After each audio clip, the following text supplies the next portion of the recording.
15 verses 7 and 8, Moses wrote, "If there be among you a poor man of any one of thy brethren, thou shalt not harden thine heart, nor shut up thine hand from thy poor brother, but thou shalt open thine hand wide unto him, and shalt surely lend him sufficient for his need in that which he wanteth."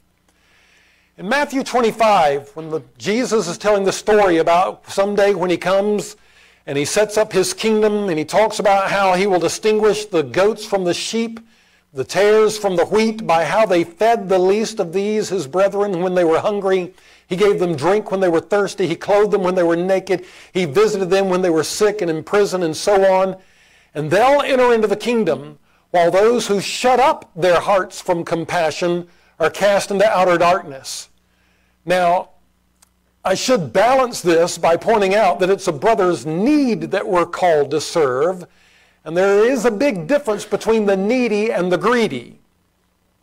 God does not call upon us to bail people out of every crisis of their own making and their own misspending. 1 Timothy 6:8 says, "Having food and raiment, let us therewith be content." I mean, these are the essentials of life. And sometimes people do have to suffer, and those can be hard lessons to learn, but there are some people that just won't learn those lessons any other way.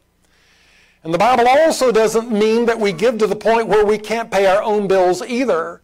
In 2 Corinthians 8:13, as Paul appeals to the church to help others, he's careful to qualify that, saying, "I mean not that other men be eased and ye burdened." And he adds in the next verse that it's from your abundance, over and above what you need to eat and to have food and drink, wherewith you should be satisfied as well.